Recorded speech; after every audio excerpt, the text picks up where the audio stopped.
17번 채권의 특성 보겠습니다. 틀린 것을 찾아보죠. 1번 채권은 만기까지 보유할 수 있고요. 만기 이전에 유통시장에서 자유롭게 거래도 할 수 있습니다. 맞는 내용이죠.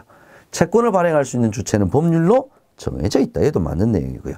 3번 채권은 기업의 소유권을 나타내는 증서다. 기업의 소유권은 채권이 아니라 주식이죠. 주식. 일단 3번이 틀린 내용입니다. 채권 가격은 유통수익률에 반비례한다. 얘도 맞는 내용이 되겠습니다. 연관 문제 보겠습니다. 유통시장에서 채권을 거래할 때 매매 단가 기준은 만원당 단가죠. 만원당 단가. 요거는 암기를 해 주셔야 될 것 같습니다. 두 번째, 채권 시장에 참여하기 어렵습니다. 개인 투자가들은 워낙 종목도 많고 계산 방법도 복잡합니다. 그래서 주로 채권 거래 방식으로 활용되는 것은 뭐냐?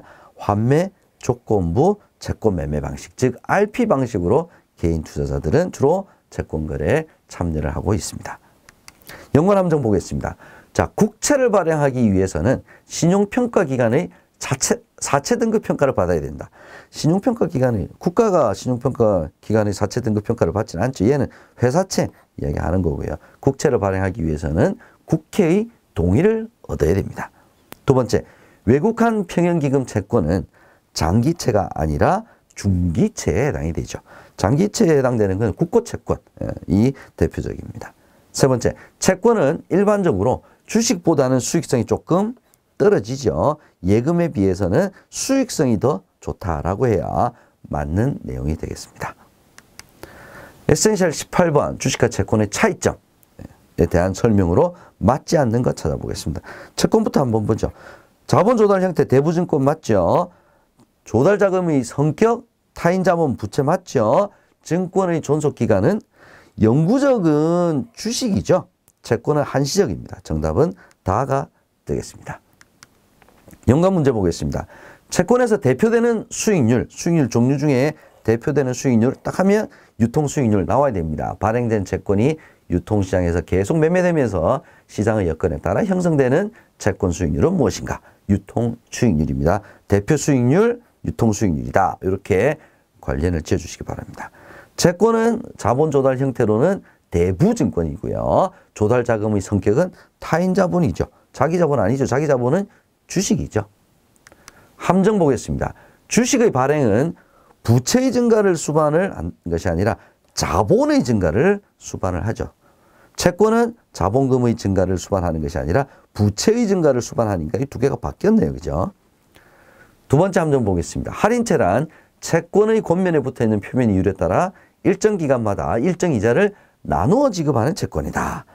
자, 일정 기간마다 일정 이자를 나누어 지급하는 채권은 할인채가 아니라 이표채죠. 이표채. 자, 이표채는 시험 문제의 용어를 물어보는 문제로도 출제가 되고 있습니다. 기억을 해 두시기 바랍니다. 19번 합성채권 보겠습니다. 전환사채, 신주인수거부사채, 교환사채. 다음 중 성격이 다른 것은 합성채권이 아닌 것이 뭐냐 이거 찾는 거네. 그죠? 전환사채, 신주인수거부사채, 교환사채 다 요거는 합성채권이죠. 자산유동화증권과는 관련이 없습니다. 연관 문제 보겠습니다. 장기채에 해당되는 채권 나오네요. 국민주택채권, 예, 그 다음 도시철도 채권, 예, 이런 것들이 바로 장기채에 해당이 되겠습니다. 두 번째, 매출가액이 100만 원이고요. 만기 상환액이 150만 원입니다. 150만 원. 50% 늘었네요. 그죠? 근데 5년 복리채입니다. 연평균 수익률은. 5년 동안 50%가 발생을 했으니까 연평균 수익률은 복리채든 단리채든 만기에 150만 원 딱 나왔죠. 그죠? 나왔기 때문에 5년 동안 50% 연간 10% 수익률이 되겠습니다. 함정 보겠습니다. 신주인수권부 사채는 채권과 별도로 신주인수권만 따로 거래할 수가 있죠. 불량이 있죠. 없다 그랬으니까 틀렸고요. 두 번째, 시중자금이 풍부하면 이자율이 하락하죠. 그래서 채권 수익률은 같이 하락을 하게 됩니다. 세 번째, 채권 거래 조건이 표준화되어 있지 않죠. 그래서 개인들의 소액 투자가 용이하지 않습니다. 이게 채권 투자의 특징이죠. 네 번째, 표면금리가 낮은 채권일수록 유통수익률 변동에 따른 가격 변동폭은 크죠. 크죠. 예, 1% 표면 이율이 1%가 변했다. 100% 변한 거죠. 에센셜 20번 세금의 종류별 과세 형태 보겠습니다. 다음 중 금융소득의 일반적인 과세 방법에 대해 맞게 설명한 것은 찾아보겠습니다. 1번 종합과세 기준금액은 2천만 원이죠. 2번 분리과세 시 원천징수세율 14% 맞네요. 정답은 일단 2번이고요. 종합과세 기준은 부부 합산이 아니라 개인별이죠. 개인별. 4번 종합과세 소득세율은 6에서 몇 퍼센트입니까? 6에서 42%까지 초과 누진세율을 적용을 합니다. 자, 에센셜 20번 살펴보도록 하겠습니다. 세금의 종류별 과세 형태에 대한 내용이죠. 다음 중 금융소득의 일반적인 과세 방법에 대해 맞게 설명한 것 한번 찾아보겠습니다. 1번 종합과세 기준금액은 4천만 원, 4천만 원이 아니라 2천만 원이죠.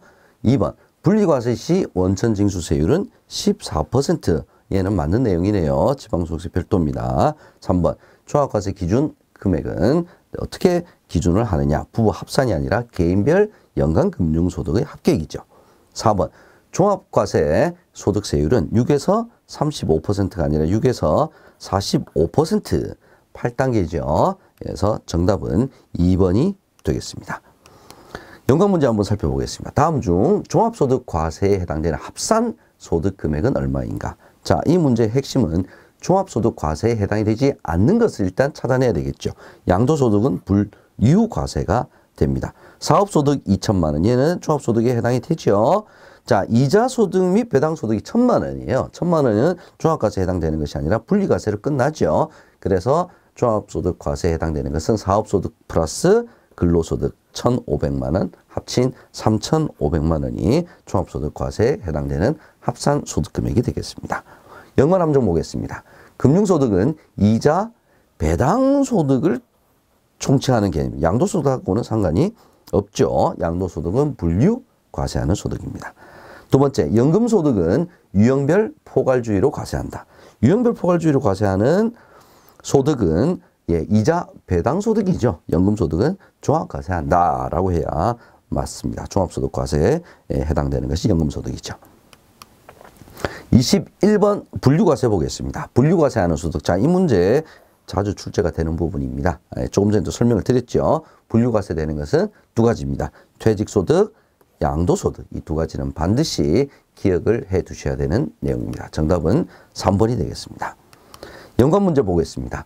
법인세에 적용되는 과세 방식은 순자산 증가설이죠. 증여상속세는 완전 포괄주의, 일반 개인소득세는 열거주의, 과세 이자 배당소득은 유형별 포괄주의. 다 구별을 해 두셔야 되겠습니다.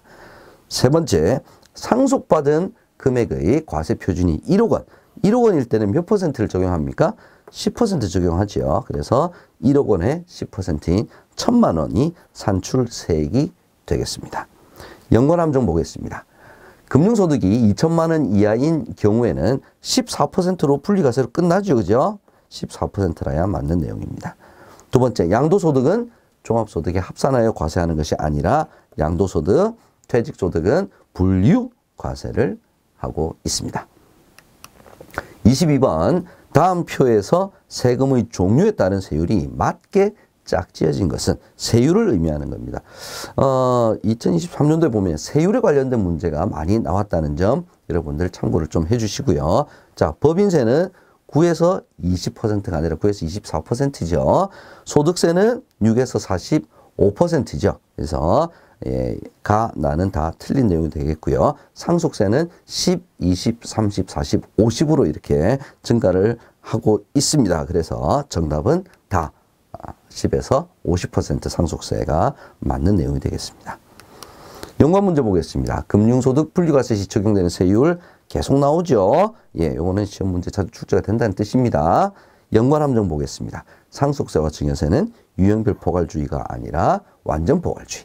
두 번째, 종합소득 과세 표준 1,400만 원 이하인 경우에는 12%가 아니라 6%죠. 6% 가장 최저세율이죠.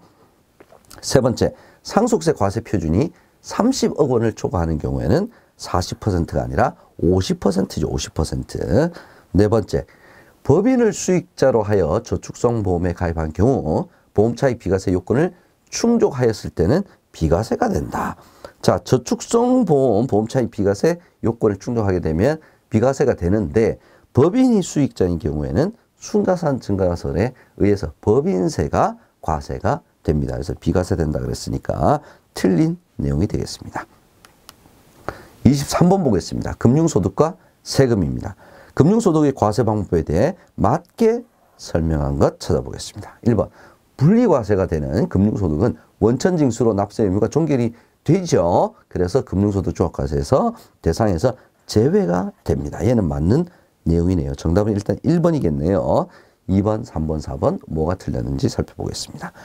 2번 금융소득에 이자소득 포함됩니다. 배당소득도 포함이 되죠. 둘 다 합해서 금융소득이죠. 3번 비과세 종합저축의 가입 한도는 1명당 저축원금 기준으로 3천만 원이 아니라 5천만 원이죠. 5천만 원. 비과세 종합저축 가입 한도 얘도 시험 문제 한 번씩 눈에 좀 보이더라고요. 기억을 해두시기 바랍니다.